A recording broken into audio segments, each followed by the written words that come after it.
Պատկերացրեք հետևյալ իրավիճակը. դուք հագնում եք ձեր հին ձմեռային բաճկոնը, ձեռքը տանում եք գրպանը եւ գտնում եք 5000 դրամ։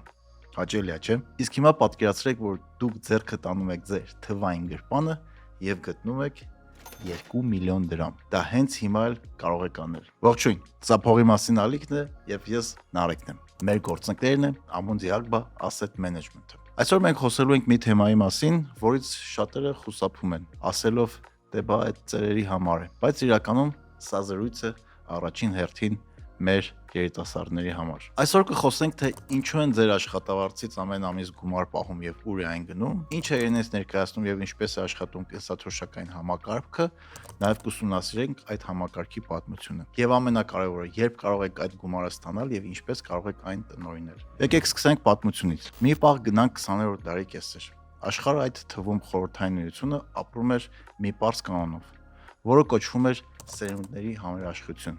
Pay as you go։ Ամեն ինչ շատ պարզ էր։ Երիտասարդները աշխատում են, հարկ են վճարում, իսկ պետությունը այդ փողը վերցնում է եւ անմիջապես տալիս է տատիկ պապիկներին,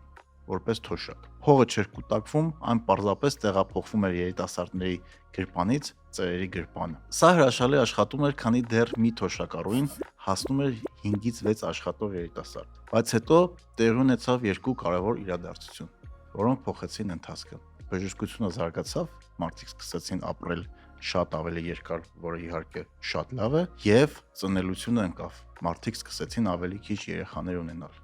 Արդյունքում բուրգը շրջվեց։ Հիմա արդեն մեկ թոշակառուին մեկ աշխատող էլ չի հասնում։ Ավանդական մոդելով կենսաթոշակի տրամադրումը մաթեմատիկորեն անհնար էր դառնում, կամ պետք է անընդհատ արտաքին պարկ ավելացվեր։ Ամբողջ աշխարհում ֆինանսիստները խուճապի մեջ էին։ Մեծ էր փողի չերեկելու վախը։ Հին կենսաթոշակային համակարգը մեծ բեռ էր դարձել աշխարհի համարյա բոլոր երկրների համար, որովհետև աշխատողների թիվը ավելի քիչ են, քան թոշակառուների, իսկ այդ գումարը պետք է ինչ-որ տեղից հայթայթել։ 1980-ականների սկզբին աշխարհի մյուս ծայրում Չիլիում որոշեցին անել կտրուկ փոփոխություններ։ Արդյունքում ստեղծվեց կենսաթոշակների կուտակային համակարգը։ Կուտակային կենսաթոշակային համակարգի ձևավորման վրա մեծ ազդեցություն ունեն Չիլիում հայտնի Chicago Boys տնտեսագետները, որոնք կրթություն էին ստացել Չիկագոյի համալսարանում։ Ինչ էր այն իրենից ներկայացնում։ Աշխատողները պարտավոր են փոխանցել իրենց աշխատավարձի 10% գումարը գումարած հարկեր, առանձնացված հաշիվների վրա։ Այդ գումարները կառավարվում էին մասնավոր ընկերությունների, այսպես կոչված pension fund ադմինիստրատորների կողմից։ Աշխատողները կարող էին ընտրել, թե որ մասնավոր ընկերությունն են ուզում վստահել իրենց կենսաթոշակային միջոցների կառավարումը։ Համակարգը իհարկե անթերի չէր, բայց բավականին արդյունավետ գտնվեց եւ օգնեց ստաբիլություն բերել Չիլիի տնտեսական համակարգում։ Հետո տարածվեց ամբողջ աշխարհում։ Սա շատ մեծ էֆեկտ ունեցավ։ Եվրոպական երկրները վերցրեցին այդ գաղափարը եւ կատարելագործեցին այն։ Շվեդիան, Էստոնիան եւ այլ երկրներ ստեղծեցին խառը մոդելը։ Դու կուտակում ես քոնը, բայց պետությունն էլ քեզ օգնում է, որ մենակ չմնաս։ Հայաստանը 2014 թվականին միացավ հենց եվրոպական խառը մոդելին։ Այն կոչվում էր պարտադիր կուտակային կենսաթոշակների համակարգ։ Բայց մարդիկ ի սկզբանե չէին վստահում նոր մոդելին, դե հետո էլ սկսվեց հայտնի DMM շարժումը։ Հիշում եք ցույցեր, դժգոհություններ։ Եվ դա շատ բնական էր, որովհետև նորը միշտ էլ վախեցնող է։ Հետո պարտադիր կոմպոնենտը հեռացվեց, իսկ արդեն տարիներ հետո ուժի մեջ մտավ։ Wait, what? Արդեն այսօր օրենքի ընդունումից 10 տարի անց մենք ունենք լրիվ այլ պատկեր եւ կուտակում ենք գումար բոլորս։ Օրինակ, եթե դուք ավելի շուտ եք միացել կուտակայինին, մինչև պարտադիր դառնալը, հիմա շատ ավելի գումար կունենայիք կուտակած, քան նրանք, ովքեր ավելի ուշ են միացել։ Օրինակ, 40 տարեկանից կուտակել սկսելու դեպքում ձեզ պետք է ավելի քան 5 անգամ ավելի շատ գումար խնայել, քան երբ սկսել եք կուտակել 20 տարեկանից։ Ժամանակը այս դեպքում աշխատում է մեր օգտին։ Ինչ օգուտ կա տարիների ընթացքում ամեն ամիս աշխատավարձից մի փոքր կուտակելու մեջ։ Աշխատանքի անցնելուց, երբ սկսում եք կուտակել ժամանակի ընթացքում ներդնելով եւ այսօրվա փոքր գումարը մեծանալով դառնում է բարեկեցիկ ծերության համար լավ հիմք, կոտրելով աշխատավարձից դեպի ցածր կենսաթոշակ մեծ տարբերությունը։ Բացի այդ, քանի որ ամեն մեկս կուտակում ենք մեր աշխատավարձի համեմատ, ապա ինչ որ առումով մենք ենք որոշում մեր թոշակի չափը։ Որքան բարձր լինի մեր աշխատավարձը, այդքան ավելի շատ կկուտակենք եւ հետեւաբար բարձր կուտակային կենսաթոշակ կունենանք։ Լավ, պատմությունը հասկացանք, հիմա անցնենք փողերին։ Ինչպես է աշխատում այս համակարգը։ Բանաձևը շատ պարզ է։ 5% դու ես վճարում,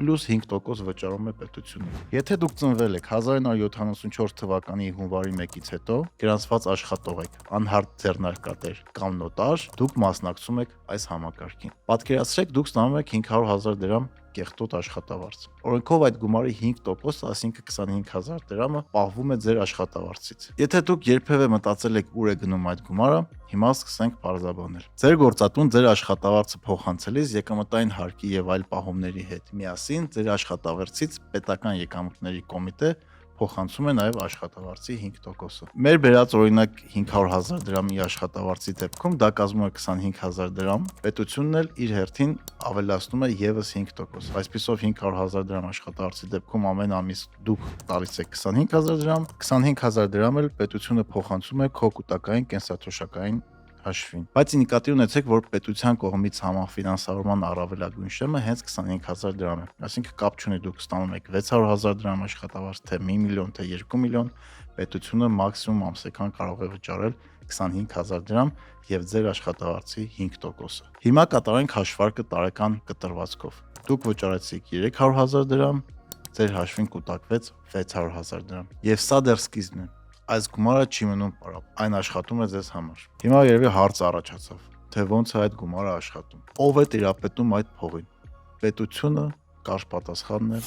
ոչ։ Այդ փողը տրվում է միջազգային հեղինակավոր ֆոնդերի կառավարիչներին։ Հայաստանում դրանք երկուսն են՝ մեր գործընկեր Ամոդիակբան եւ Ցեկվատրատ Ամպեգան։ Սրանք բարձր վարկանիշ ունեցող ֆոնդերի կառավարիչներն, որոնք իրենց աշխատանքում օգտագործում են ինչպես միջազգային լավագույն ստանդարտները, այնպես էլ գործիքակազմը, ինչպես օրինակ ռիսկերի կառավարման մեխանիզմներն են։ Ամոդին օրինակ ֆրանսիական հսկա է, որ իր կառավարման ներքո ունի ավելի քան 2 տրիլիոն գումար, 2 տրիլիոն ճիշտ լսեցիք, ունի 100 միլիոնից ավելի հաճախորդներ։ Ֆինանսական կառավարիչները վերցնում են ձեր 50,000 դրամները եւ դնում են դրանք շրջանառության մեջ։ Կատարում են ուղղակի եւ անուղղակի ներդրումներ, դիվերսիֆիկացնելով պորտֆելները։ Օրինակ S&P 500-ը ֆոնդային բորսայի ինդեքսը, որը հետևում է ԱՄՆ-ի ֆոնդային բորսայում ցուցակված 500 առաջատար ընկերությունների բաժնետոմսերի կատարողականին։ Այսինքն ձեր գումարը չի գնում ընդհանուր կաթսա, ինչպես հին համակարգում։ Այն գնում է ձեր անհատական հաշվին։ Այդ գումարը չի կարող անհետանալ կամ ծախսվել օրինակ պետական ծախսերի համար։ Միգուցե մտածեք 30 տարի հետո ինֆլյացիայի արդյունքում կուտակված գումարները կարող են արժեզրկվել, այ հենց այստեղ է երևում ֆոնդի կառավարիչների դերը, որոնք տարիների ընթացքում կոկոսներ են աշխատում մեր համար, ապահովում մեր համար լրացուցիչ գումար։ Կարող եք մտնել Ամունդի Ագբայի կայքը, amunzi.agba.am ու տեսնել ձեր ֆոնդը։ Եթե ընտրել եք, համեմատեք ֆոնդերը, ծանոթանալ եկամտաբերության պատմությանը։ Այսինքն ստացվում է, որ մենք անուղղակիորեն մասնակցում ենք կառավարմանը, երբ ընտրում ենք ֆոնդը, կառավարչին ու որտեղ է կուտակվում փողերը։ Հիմա եկեք անենք կոնկրետ հաշվարկ։ Վերադառնալով մեր օրինակին, պետք է հաշվի առնել ամսական ներդրումը 25,000 դրամ, ձեր կողմից 25,000 դրամ պետության կողմից։ Ինչպես արդեն նշեցի, պետության կողմից համաֆինանսավորման առավելագույն շեմը 25,000 դրամ է։ Այսինքն 600,000 դրամ աշխատավարձի դեպքում 10%-ը 60,000 դրամ է, հանվում է 25,000 դրամը եւ մնացած 35,000 դրամը կուտակվում է աշխատավարձից։ Բայց եթե անհատ ձեռներեց եք, այդ դեպքում պետությունը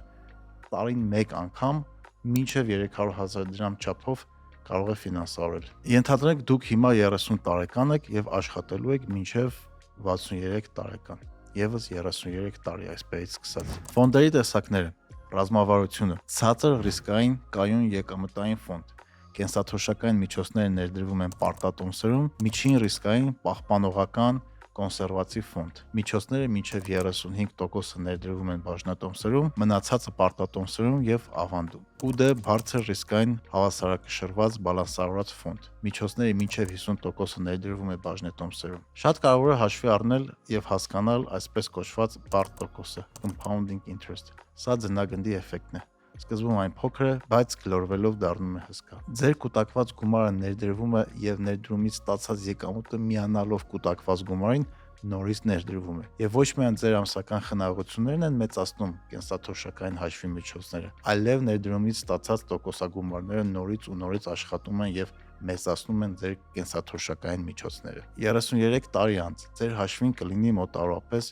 70 միլիոն դրամ։ 550,000-ից բարձր կեղտոտ աշխատավարձի դեպքում դուք կկուտակեք շատ ավելի մեծ գումար։ Եկեք նորից նայենք այս թվին։ Դուք ձեր գրպանից այս ընթացքում վճարել եք ընդամենը 10 միլիոն դրամ, ամսական 25,000 դրամ, բայց ստանում եք 70 միլիոն։ Տարբերությունը 60 միլիոն դրամ։ Դա պետության կողմից 10 միլիոնն է եւ ֆոնդերի կառավարիչների աշխատած տոկոսները։ Ահա սա է գաղտնիքը։ Փողը աշխատում է ժամանակի ընթացքում եւ այս պարագայում ժամանակը աշխատում է մեր օգտին։ Հիմա ամենակարևոր հարցը։ Դարձել եք 63 տարեկան ու ձեր հաշվին կա 70 միլիոն դրամ։ Կարող եք գնալ բանկ, հանել այդ ամբողջ գումարը, առնել մի հատ սպիտակ լավ ջիպ ու գնալ հանգստանալու։ Պատասխանը ձեզ կարող է մի փոքր տխրեցնել, բայց դա արվում է մեր բոլորի օգտի համար։ Փողը օգտագործելու տարբերակը կախված է ձեր կուտակած գումարի չափից, սակայն ձեր շահերից է բխում մաս-մաս օգտագործելը։ Ինչու՞։ Որովհետև վիճակագրությունը ցույց է տալիս, որ երբ մարդը միանգամից մեծ գումար է ստանում, նա այն ծախսում է 1-ից 2 տարում։ Իսկ մաս օգտագործումը կամ կենսաթոշակային անուիտետի գումարը երաշխավորում է, որ կստանաք միջոցներ, գումարներ մինչև ձեր կյանքի վերջը։ Դրա համար էլ ստեղծվել է այս համակարգը, որ մենք կարողանանք ինքներս մեզ պահել առանց որևէ մեկին անհանգստություն պատճառելու։ 63 տարեկանում կուտակած ընդհանուր 70 միլիոնը վերածվում է ամսական վճարների։ Մեր օրինակով կուտակած ամսականը մոտ 300-350,000 դրամ կենսաթոշակի մասին է խոսքը։ Հիմա ավելի մանրամասն խոսենք, թե ինչպես է դա կատարվում։ Երբ մարդն անցնում է թոշակի, իր կուտակային միջոցները բաժանվում են 63-ից հետո կյանքի սպասվող միջին տեղության ամիսների վրա։ Հետո բաժանման արդյունքում ստացված ամսական գումարը համեմատվում է հիմնական կենսաթոշակին։ Այն հիմա 24,000 դրամ է։ Եթե ամսական հատկացումը չի գերազանցում պետական թոշակի 75%-ը, այս դեպքում 18,000 դրամը, ապա կարող եք ընտրել 3 տարբերակներից ցանկացածը՝ միանվագ, անուիտետ, ծրագրային վճար։ Միանավիկի դեպքում ստանում եք փողն ամբողջությամբ եւ միանգամից։ Անուիտետի դեպքում կուտակումները փոխանցվում են ապահովագրական ընկերությանը։ Ծրագրային վճարի դեպքում գումարը մտնում է ֆոնդի կառավարչի մոտ, ով կուտակային կենսաթոշակը վճարում է կյանքի սպասվող միջին տևողության ընթացքում։ Եթե ամսական հատկացումը գերազանցում է 75%-ը, սակայն չի գերազանցում պետական թոշակի 5-ապատիկը, ապա միայն անուիտետի տարբերակով կարող է ստանալ։ Իսկ եթե գերազանցում է 5-ապատիկը, ապա 5-ապատիկի չափով անուիտետ, իսկ մնացած մասով 3 տարբերակից որևէ մեկը, այսինքն որը կցանկանաք։ Հա ու ամենակարևոր փաստն այն է, որ սա գործում է զուգահեռ պետական բազային թոշակին։ Այսինքն պետությունը կտա իր բազային թոշակը, իսկ ձեր ֆոնդը կտա եւս 350,000 դրամ մեր օրինակի դեպքում։ Հված չէ, ծերության համար։ Ու հա շատ կարևոր է նշել, որ որոշ դեպքերում փողը կարելի է շուտ կամ միանգամից ստանալ։ Դեպքերից առաջինն է ծանր հիվանդությունները։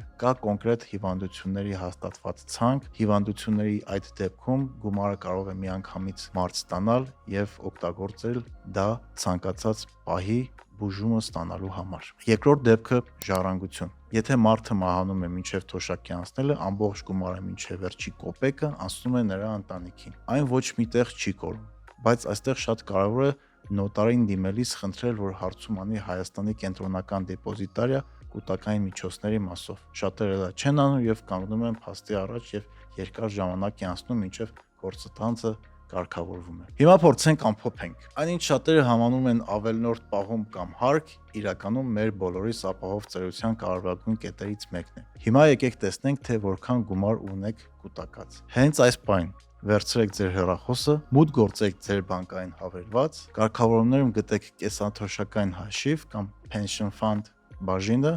սեղմեք վրան, կտեսնեք քաղված։ Օրինակ ես արդեն կուտակել եմ 4.7 միլիոն դրամ։ Կլներ շատ ավելի, եթե ավելի շուտ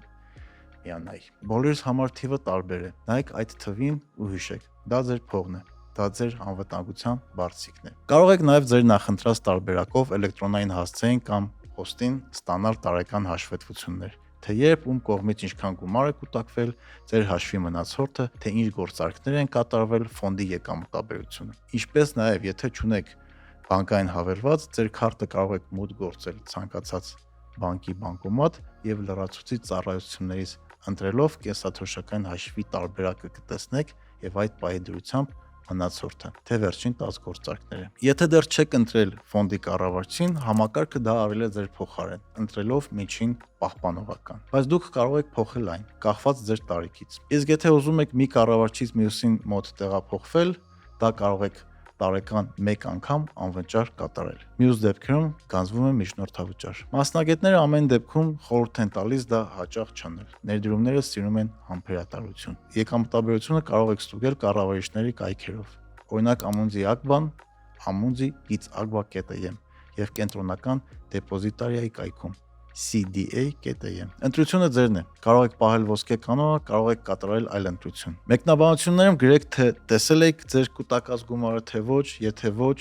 կարող եք նաև գրել ինչքան գումար տեսաք եւ զարմացաք, թե ոչ։ Սա փողի մասինն է, ես Նարեկն եմ, եղեք տեղեկացված եւ հոգ տարեք ձեր ֆինանսական ապահովության մասին։ Կտեսնենք։